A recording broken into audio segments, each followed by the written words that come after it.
confiance à toi-même et crois-moi, tu seras invincible. Mesdames et messieurs, bonjour à tous, bon réveil matinal et bienvenue sur Fona Soba, votre rendez-vous matinal d'information et de divertissement sur Esaïe Télévision. Très heureux de vous retrouver encore une fois ce matin à suivre d'un instant à l'autre Boulot Info avec Elisabeth Iladia au sommet de ce matinal. À Parakou, le conseil municipal tient une session ordinaire axée sur des projets structurants pour la ville. Au Togo, la tension politique monte d'un cran alors que les mobilisations citoyennes sont annoncées. Le président rwandais Paul Kagame a reçu l'ancien président nigérien Olusegun Obasanjo pour discuter de la paix en Afrique. Dans la Minute Sport de ce matin, les finalistes sont connus pour le compte du championnat scolaire 2025 de football. Les Amazones du Bénin ont été battus en match amical par le Ghana. L'Afrique quitte, autant pour moi, la scène de la Coupe du Monde des clubs. Après Boulot Info et la Minute Sport, on va poursuivre avec l'astuce santé pour ce matin. Sylvie Dédé nous donnera quelques astuces sur les choix du riz, à faire pour une bonne santé. L'artiste du jour sera avec Elvik Ongwetoro et l'artiste qui sera peint ce matin est Cascoute. Et pour boucler avec Fona Soba de ce jour, je vous invite à suivre Parlons-en avec nos différents intervenants. On démarre sans plus tarder avec Boulot Info et la Minute Sport.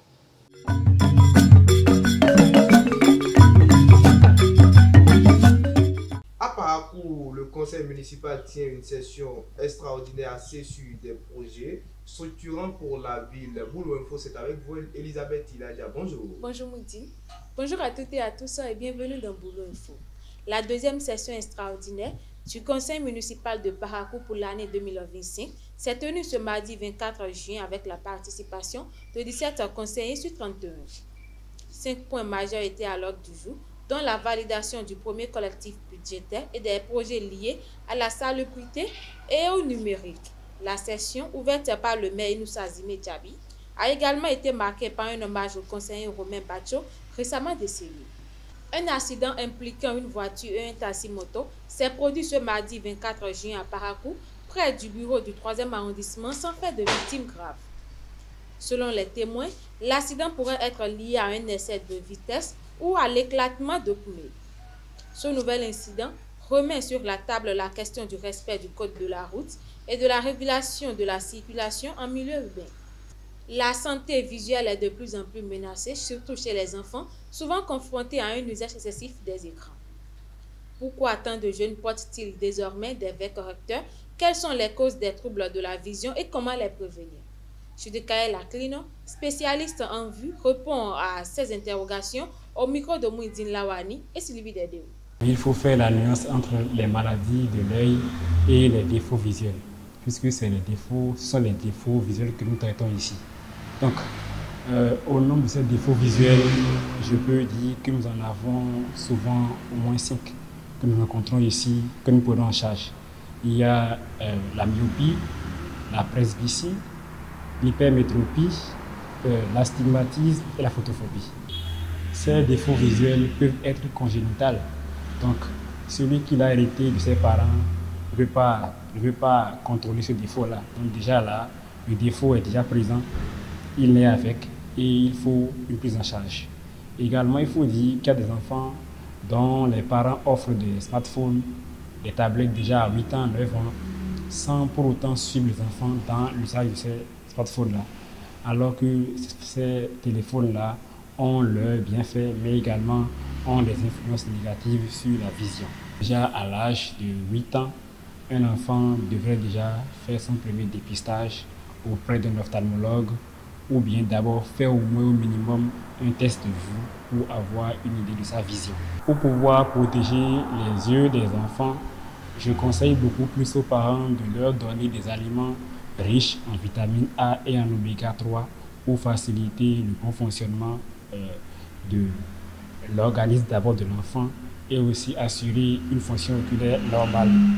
Également, par rapport à ça, pour les parents qui offrent des smartphones et des téléphones à leurs enfants, il faudrait beaucoup plus suivre la manière dont les enfants là utilisent ces smartphones. Parce que les enfants qui utilisent des smartphones là à outrance, l'usage excessif de ces smartphones là peut avoir des incidences sur la vision. Espace d'expression, de créativité et d'épanouissement pour les femmes passionnées de photographie, le VAP-A, village des Amazones photographes d'Afrique, revient pour une deuxième édition. Plus qu'un simple concours artistique, c'est une plateforme d'opportunité, de valorisation et de visibilité pour les talents féminins. Quelles sont les conditions pour y participer et pourquoi ne faut-il pas manquer ce rendez-vous? Osé Adamassou, promoteur de l'événement, répond aux questions de Hervé Mbetaou et Sylvie Dedou. Pour participer à VAP-A, il faut beaucoup travailler sur le thème, il faut forcément respecter le thème parce que sans le thème, franchement, tu ne serais pas retenu. Dès que tu ne traites pas le thème, et tu dois proposer au minimum 10 œuvres pour candidater avec une description. C'est pas grande chose. Après, il faut ajouter son CV et c'est tout ce qu'il faut comme élément pour postuler. On ne dit pas viens, on va t'armer pour aller à la guerre et tu vas refuser. Si tu refuses, ça veut dire que tu t'exposes à tout ce qui peut t'arriver à la guerre. Ce festival, on arme les femmes photographes pour qu'elles affrontent toutes sortes de difficultés. Et même l'année dernière, nous avons initié une masterclass, une conférence et débat de comment être photographe et gérer son art et gérer son foyer. C'est important. Et donc, du coup, si tu te dis que tu te suffis et tu restes dans ton coin, lorsque le réseau des femmes photographes d'Afrique serait bien scellé, tu vas te retrouver seul. Alors, dans ce cas, faites l'effort de candidater. Si vous candidatez, vous n'êtes pas retenu, cela ne voudra pas dire que vous êtes exclu du festival. Celles qui n'ont pas été retenues l'année dernière vont vous parler de ça. Même si vous n'êtes pas retenu, cela ne voudra pas dire que vous êtes écarté du festival. Vous serez au festival dès que vous pouvez. Et ce que nous faisons de beau également, ces femmes photographes, la première édition pour le village, ça fait 5 jours de travail affilé, des visites, des masterclass, l'exposition. Et ces femmes ont été prises en charge à 100% par l'événement, par le festival. Et donc, qu'est-ce qui t'empêche d'être au rendez-vous? C'est le seul. C'est le seul. Donc, qu'est-ce qui t'empêche, femme photographe, femme battante Amazon, qu'est-ce qui t'empêche d'être au rendez-vous? Je pense que il suffit de te mettre au travail. Et la seule chose qui va les empêcher, c'est quand tu n'as pas envie de travailler. Même si tu es femme et que tu ne sais pas faire photo et que tu as envie de participer à ce festival, même si tu n'as pas candidaté, il y a des panels que nous développons lors de ce festival et que si tu es intéressé, tu peux participer. Celles qui sont retenues pour participer au festival, ce sont les récipiendaires. Ce n'est pas uniquement avec les 12 nous travaillons. Si tu es photographe, si tu es étudiante, tu peux participer à des panels. Hors de nos frontières, des appels à des mobilisations pacifiques ont été lancés sur les réseaux sociaux au Togo pour 3 jours consécutifs, de jeudi à samedi, par de jeunes activistes et artistes opposés à la longévité au pouvoir du président Faye Assingbe.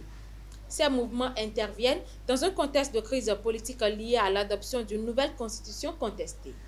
Face à ces appels, les autorités ont renforcé le dispositif sécurité à Lomé et réaffirmé l'interdiction de toute manifestation jugée perturbatrice.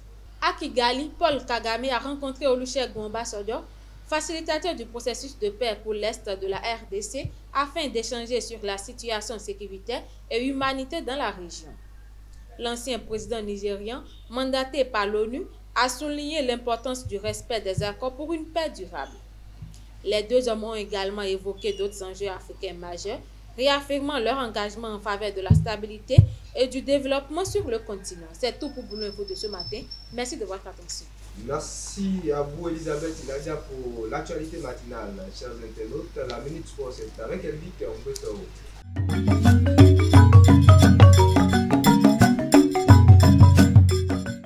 Le sport, c'est avec vous, Elvic Mbetao. Bonjour. Bonjour, Moudine Dawani. Chers internautes des Air Télévision, bonjour. Les demi-finales du tournoi de football du championnat national scolaire 2025, disputé le mercredi 25 juin 2025 à Aplaroui, ont tenu toutes leurs promesses. À l'issue des rencontres âprement disputées, tant chez les filles que chez les garçons, les équipes qualifiées pour les finales sont connues.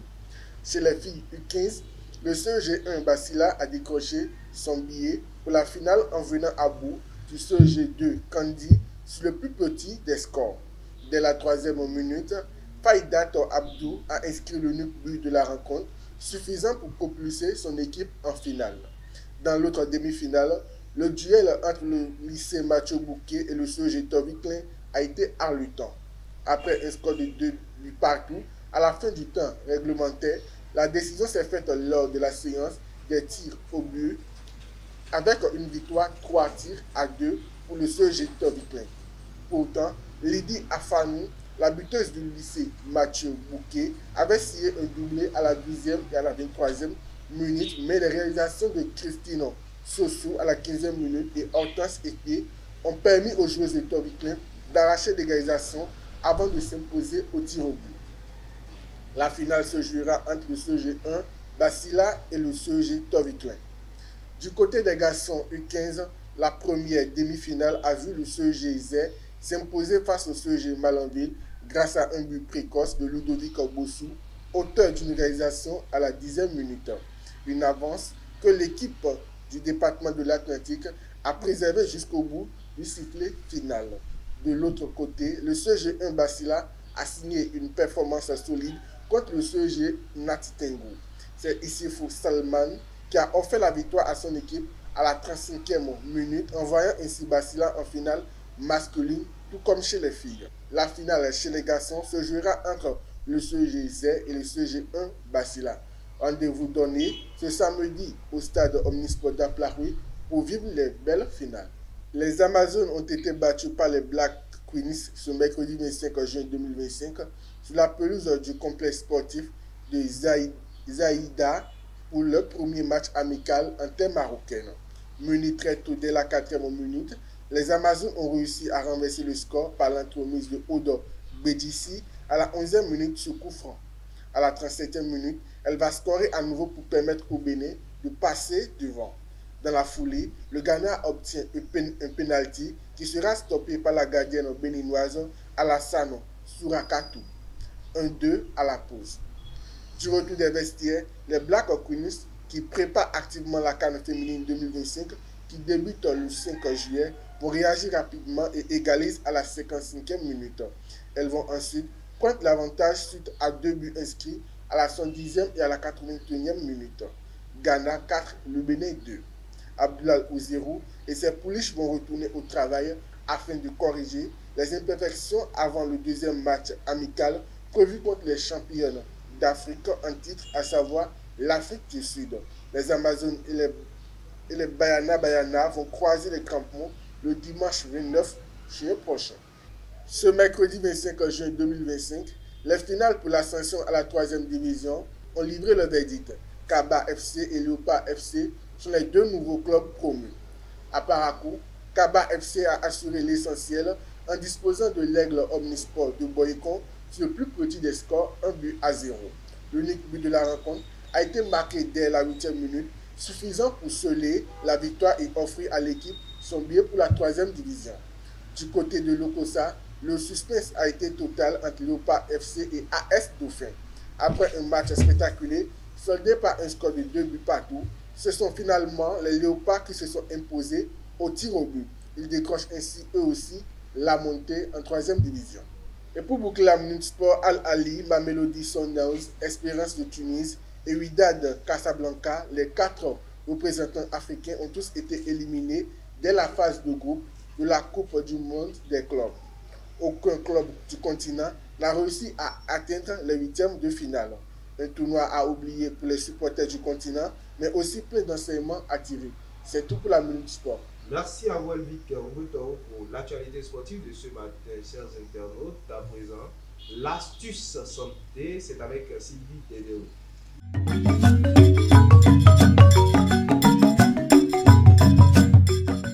Manger est nécessaire, mais manger sain est plus important. L'astuce santé, c'est avec vous, Sylvie Dédéo. Bonjour. Mouedine Lawani, bonjour. Amis internautes de Eusave Télévision, bonjour et bienvenue sur la rubrique Astuces santé.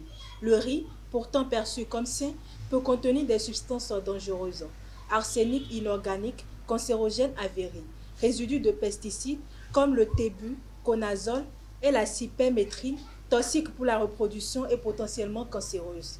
Une enquête de 60 millions de consommateurs révèle que près de la moitié des échantillons testés contiennent des polluants au-delà des seuils tolérés. Les plus exposés sont les enfants, les femmes enceintes, les gros consommateurs de riz. Marque de riz à éviter, présence récurrente de résidus chimiques.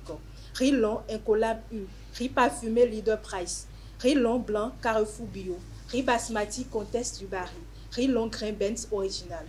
Bien que ces produits ne soient pas interdits, ils sont jugés préoccupants du point de vue sanitaire.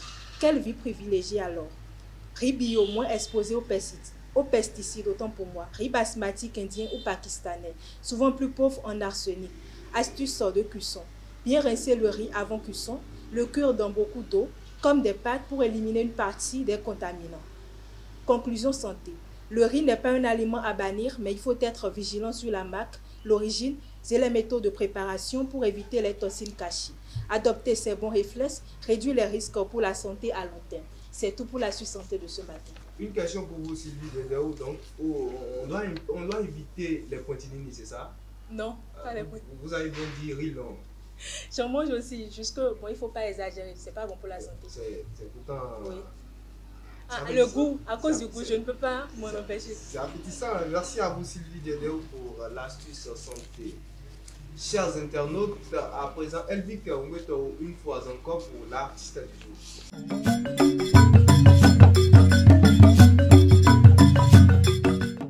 Cascoute, l'artiste du jour, c'est également avec vous, Elvic Ngwetoro. Bonjour à nouveau. Bonjour à nouveau, Mouedine Lawani.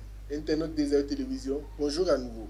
Né le 12 décembre 1999 à Bétérou, dans le nord du Bénin, Issifou Abdelaziz, plus connu sous le nom de Cascoute, le Monument Z, est un artiste chanteur et rappeur au parcours inspirant. Très tôt passionné par la scène, il fait ses premiers pas dans l'univers musical par la danse coupée décalée. C'est en 2013, alors qu'il est encore en classe de CM2, qu'il monte pour la première fois sur scène pour exécuter une prestation de coupé décalé. Après l'obtention de son CEP en 2014 et son entrée au collège, Cascoute découvre le rap à travers des aînés qui l'inspirent. Il décide alors de se lancer dans l'écriture de ses propres textes, ce qui marque un tournant dans son parcours artistique. En 2016, il sort son tout premier single rap intitulé « J'ai décollé », suivi la même année de Dingue. En 2017, il enchaîne avec Molo Molo et J'ai l'envie d'évoluer. Puis en 2018, il sort les titres Ghetto et Danser. Cependant, en 2018, des difficultés financières et des malentendus avec son père le contraignent à faire une pause dans sa carrière musicale. Ce silence dure plusieurs années jusqu'à ce qu'il fasse un retour grâce à son mentor, producteur et manager. Ce dernier joue un rôle déterminant dans sa renaissance artistique, ravivant la passion de Cascoute et l'aidant à concrétiser son retour sur le devant de la scène. C'est ainsi qu'il sort le titre Mon Histoire, accompagné d'une vidéo lyrique disponible sur YouTube qui connaît un véritable succès. C'est tout pour l'artiste du jour. Merci à vous une fois encore, Elvic Ngwetoro, pour Cascoute, chers internautes. À présent, parlons-en avec nos différents intervenants.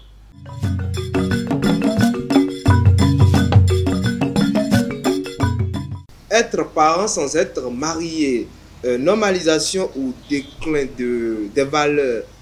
Parlons-en, c'est avec vous. Elisabeth Iladia, bonjour à nouveau. Bonjour, Midi.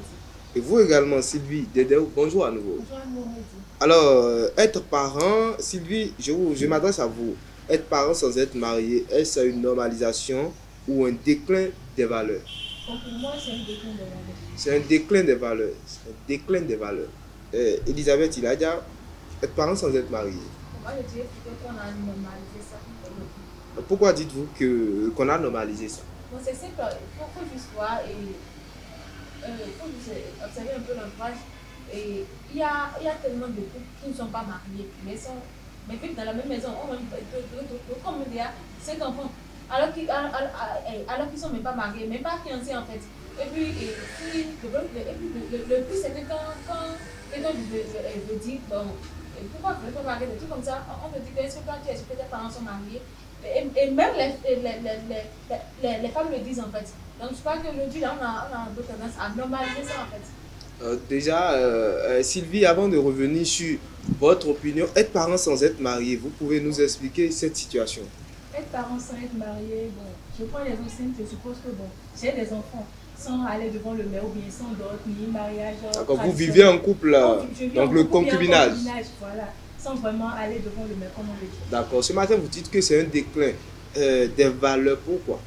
Je dis que c'est un déclin des valeurs parce que déjà, disons, autant de nos parents, c'est vrai, on n'a pas vécu pendant leur temps, mais on sait que dans les temps anciens, par exemple, avant qu'une femme ne fasse un enfant, elle doit être mariée, on doit donner au moins la dot.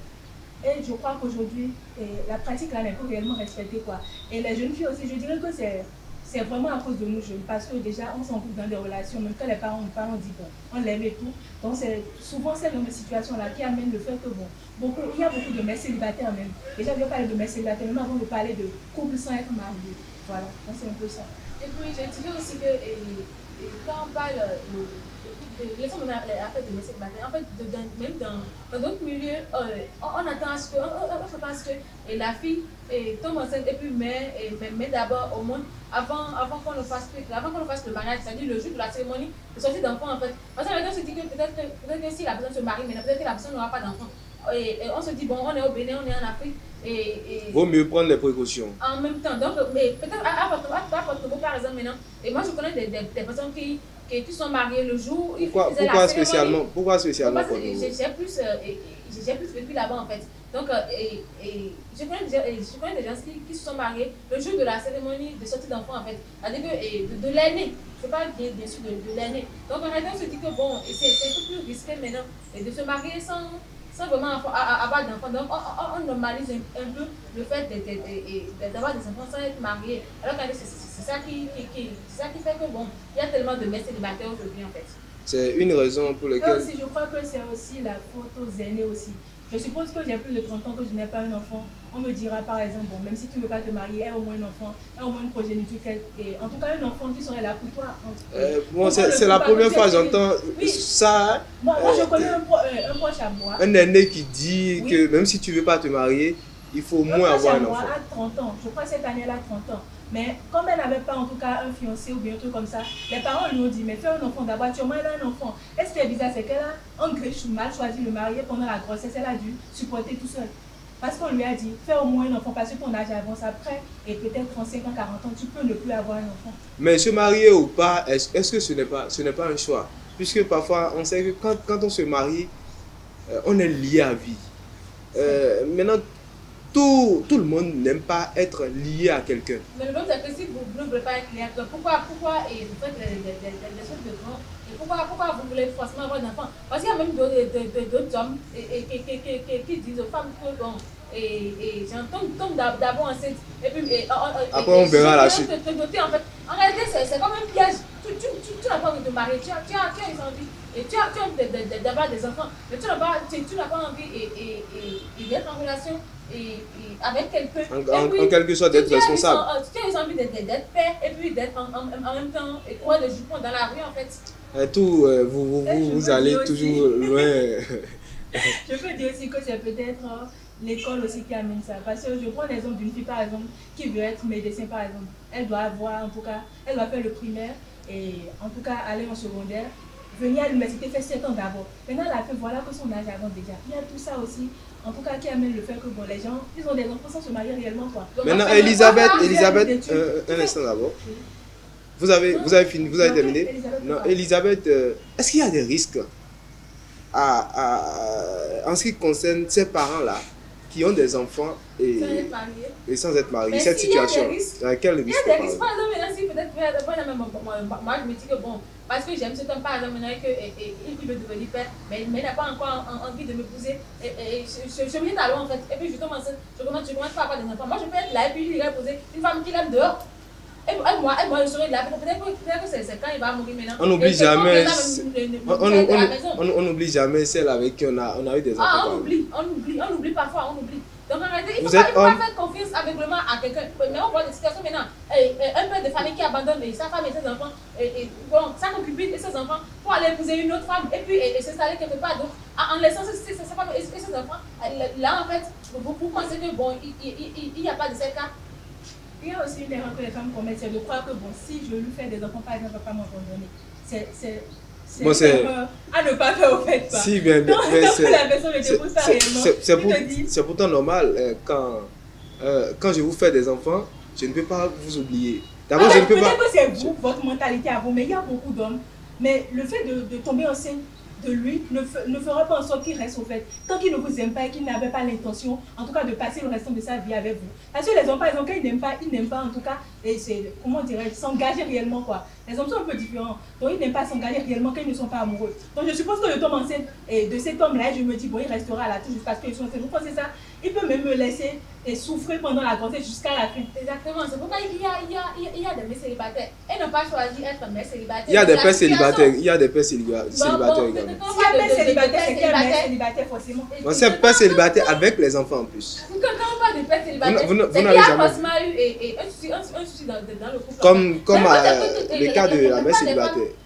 Non, le père ne va pas quand il tombe enceinte comme ça, c'est là que tu verras le vrai visage de l'homme en fait. Il peut même te dire d'aller avorter. Mais comme toi, tu n'as pas envie de risquer ta vie, tu décides d'accoucher par exemple, et il dira que bon, il va prendre la responsabilité de l'enfant. Mais il dira que quand l'enfant va grandir, l'enfant va me chercher. C'est-à-dire que c'est le haut niveau de l'irresponsabilité en fait. Donc en réalité, je crois que être parent sans être marié, on a tendance à normaliser ça et puis banaliser ça en fait. Alors c'est ça c'est un des problèmes de la société qu'on doit vraiment combattre en fait. Qu'on doit vraiment combattre. Et Elisabeth a relevé, quand j'avais parlé des risques, a relevé les risques que courent ces femmes-là qui ne sont pas mariées. Mais qu'en est-il des enfants?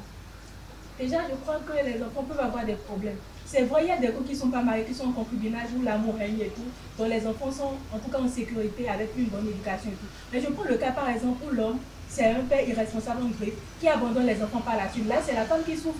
Je vois même des mères par exemple, en tout cas, qui souffrent, qui font tout pour que leur enfant puisse manger, mais le papa n'est jamais présent par exemple. Donc des situations comme ça peuvent survenir. Mais je crois que quand on est marié, par exemple, légalement. Peut-être que la maman prépare le futur et le père prépare l'avenir de l'enfant. Quel avenir?